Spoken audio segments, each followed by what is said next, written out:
game changer. The defending champions of this cup, they won it 3 times now, but they have,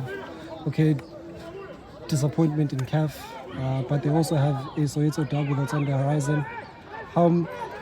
You've been a footballer, you know the mentality of these things.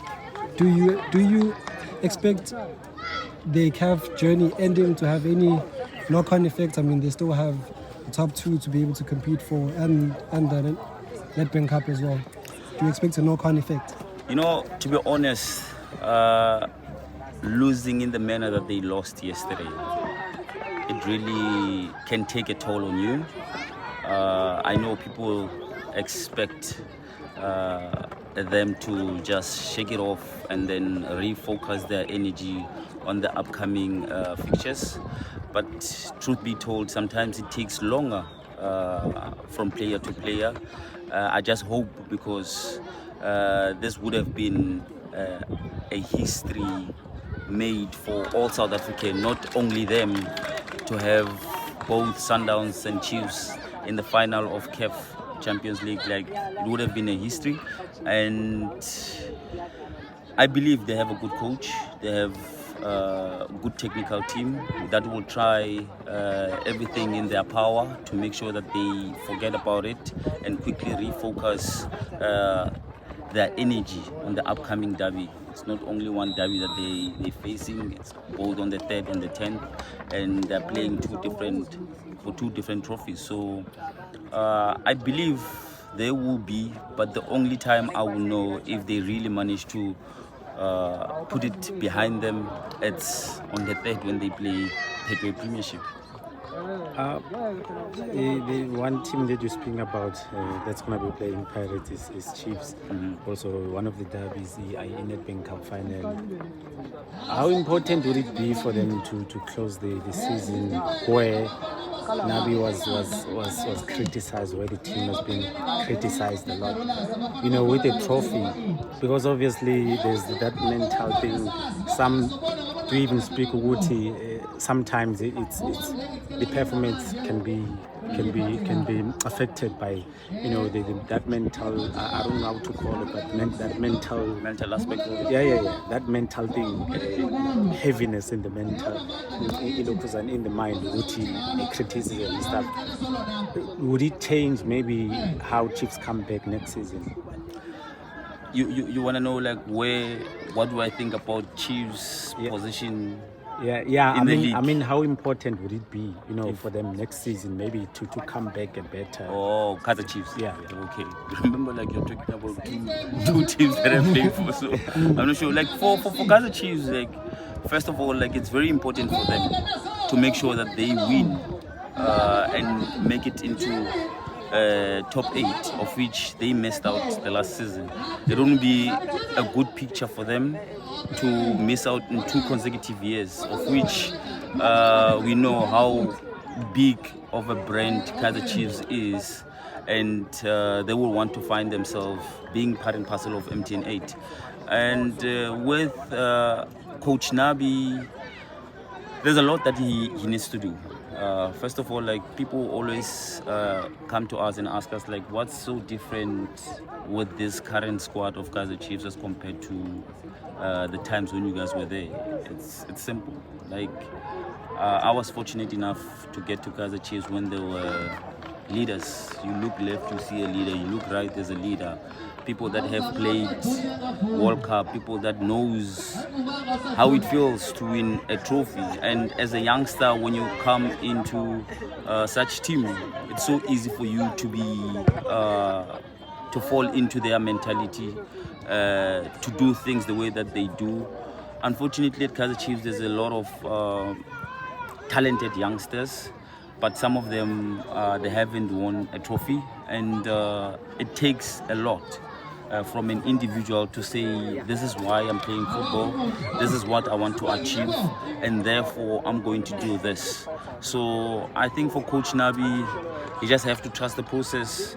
Unfortunately, it has been long overdue, and football lovers and loyal supporters of Kaizer Chiefs, sometimes they lose patience, and to build, it takes time.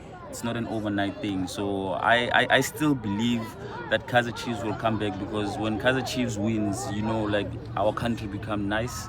Everyone is bubbly in the streets, you see. So that's what I want to see, like Kaizer Chiefs coming back, being a better team, hopefully signing 3-4 senior players that will also add value within the team, and they start competing. I mean, probably this. Major, you touched on the back-to-back derbies, playing 2 derbies at such a close period. Can you take us into the difficulty of having such big games? Not even tactically, but for the player, having to play knowing that there's another game, and how do you measure that? There's a 3 points here, then there's a cup there. How do you psych yourself or prepare yourself to be able to go into those 2 games and perform? Having said what I've already said, knowing that you're going to play against Orlando Pirates or Kaizer Chiefs is going to be a derby, like automatically each and every player wants to avail themselves. Each and every player wants to play that game, and it might be a plus for them having back-to-back derbies lined up, especially after what happened in CAF. The derby does not get to be played on the day of the derby. The derby gets played from Monday of build-up towards the day of the derby. So that's where you will see people arriving early, people doing things the right way, those injured players wanting to come back so that they can be part and parcel of this, because truth be told, that day when you play derby, that's where names are being made. I normally say derby can either make you or break you, and in order to measure yourself and test yourself in terms of your skills and your growth, these are the type of games that you want to play as an individual. And I'm anticipating a very competitive game, both in the league and the cup, because a league, Pirates knows that they're playing each and every game as a final in order for them to keep on putting pressure on Sundowns. Chiefs, they also play that league game, even though it's 3 points, to try by all means to win each and every game they're going to play, so that they can cement their place in the top 8. So they basically have 2 finals. People might think of it in a sense of it's a 3 points, but it's not 3 points. It's a cup final, because you lose, you draw points, someone catch up to you or jumps you, or Sundowns continue opening a gap from Orlando Pirates. So it's going to be a very amazing one, and hopefully we'll see good football. In my time supporting Barcelona, I've never seen a player moving from Barca to Real. Is that special for you? Your time, correct. In my time supporting Barcelona. Is that special moving from Chiefs to Pirates? Like, how's the feeling as a player? Most people look at that thing in a sense of you might be one of the few, of which in the history I'm one of the few that has ever transitioned from Chiefs to Pirates, or Pirates to Chiefs. But it comes with own burdens in a way. For instance, I've been booed for each and every game that I played ever since I've left Chiefs, regardless of the team, the opponents. If we're playing against Super Sport, you'll find Chiefs supporters being there, even singing that song. Lehlo Majoro. I will never forget. Like, you see, I still remember that moment as if it happened yesterday.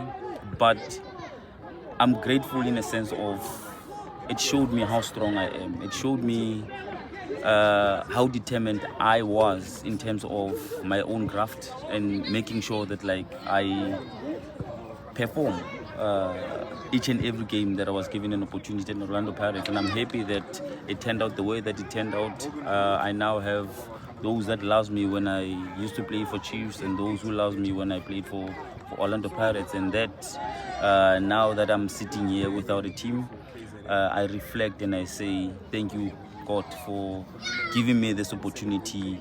I will forever treasure it. Thank you.